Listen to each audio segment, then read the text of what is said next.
For 75 years, Finland stood neutral, surrounded by bunkers, haunted by the memory of Soviet invasion, but determined to balance East and West.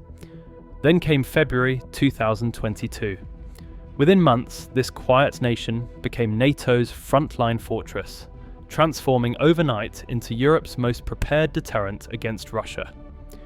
But how did a country once so committed to staying out of military alliances become the alliance's first shield, and what price did Finland pay to make that pivot? After the devastation of World War II, Finland charted a careful path between East and West. Neutrality guided that choice. The memory of the Winter War, when Soviet forces invaded in 1939, lingered in every decision. It shaped strategy, politics, and public mood. Determined to protect its independence, Finland adopted the Pie-Ausi-Kivi Kekkonen doctrine, an unspoken pact to remain neutral, avoid provocation, and quietly build ties with both Moscow and Western Europe.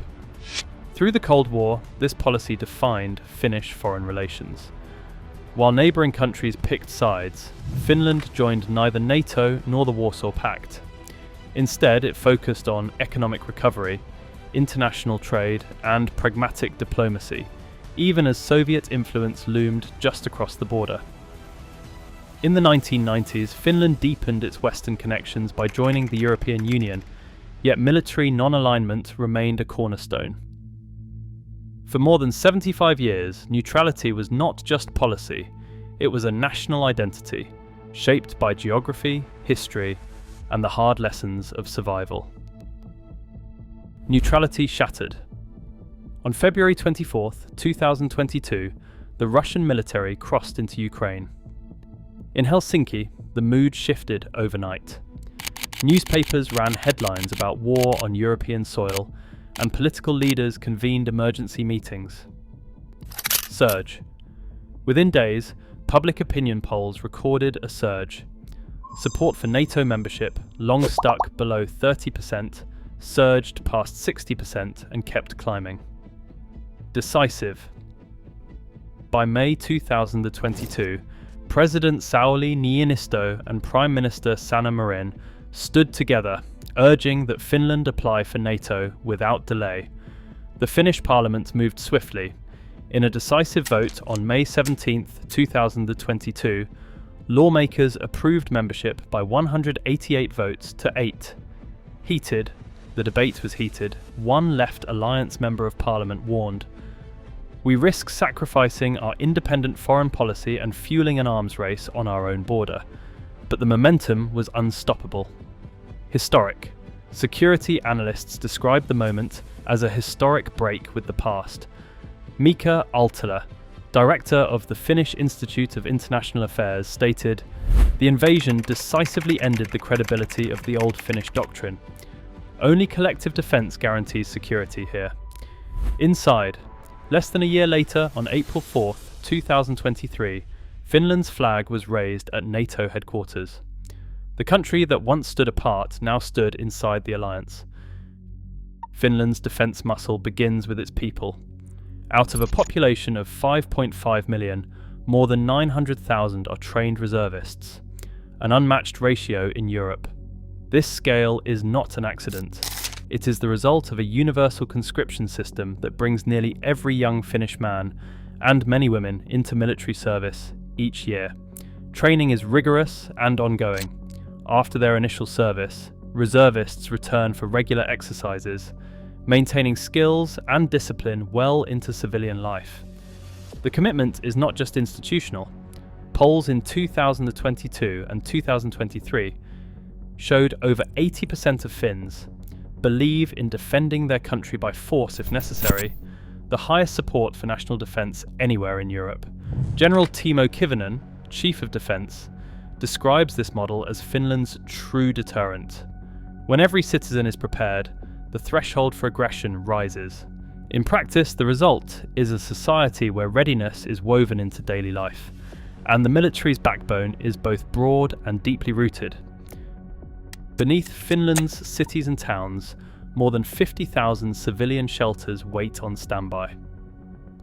In Helsinki alone, over 5,500 reinforced spaces tucked beneath apartment blocks, schools and shopping centres can be converted for protection within hours. Each is inspected, stocked and maintained under strict municipal rules. Shelter coordinator Aino Vartainen recalls leading a 24-hour readiness test. Families filed in, doors sealed, air filters spun up, and within minutes the shelter was fully operational. These drills, mandated by the Emergency Powers Act, are routine across the country. Above ground, the private sector is integrated into National Defence. Logistics manager Juha Koskinen oversees VR Group's rail fleet, which can shift from civilian to military supply, runs on government orders. Contracts with companies like Kesko and Patria ensure food, fuel and equipment keep moving, even in crisis. This network, tested in municipal and company-wide drills, anchors a society trained for resilience at every level. Finland's leap in military technology is reshaping its place within NATO. The government signed a €9.4 billion contract for 64 F-35 fighter jets, the largest defence investment in Finnish history. Those jets bring stealth capability and advanced sensors to the northern skies, and they are paired with a new network of ground-based surveillance and digital command systems, expanding Finland's ability to monitor its vast eastern border in real time. Finnish pilots now train alongside US and Swedish crews in regular joint exercises, from Arctic Challenge to Northern Response, drilling for rapid deployment and seamless coordination. This modernisation ensures that Finland's forces can operate as a fully integrated part of the alliance, ready to respond to any threat at a moment's notice. Finland's 1,340-kilometre border now forms NATO's longest direct line with Russia, transforming the alliance's defensive map. This frontier is more than a boundary. It is a shield, backed by rapid response plans and integrated command structures. NATO's liaison in Helsinki describes Finland as the anchor of northern security. Russian officials have denounced the new alignment and warned of countermeasures, yet the alliance's posture remains defensive. The stakes are unmistakable. Finland's border is now Europe's northern rampart, standing as both warning and deterrent. Today, Finland's 1,340-kilometre border is NATO's shield. As Europe's security landscape shifts, its preparedness sets the benchmark, and the world is now watching what happens next.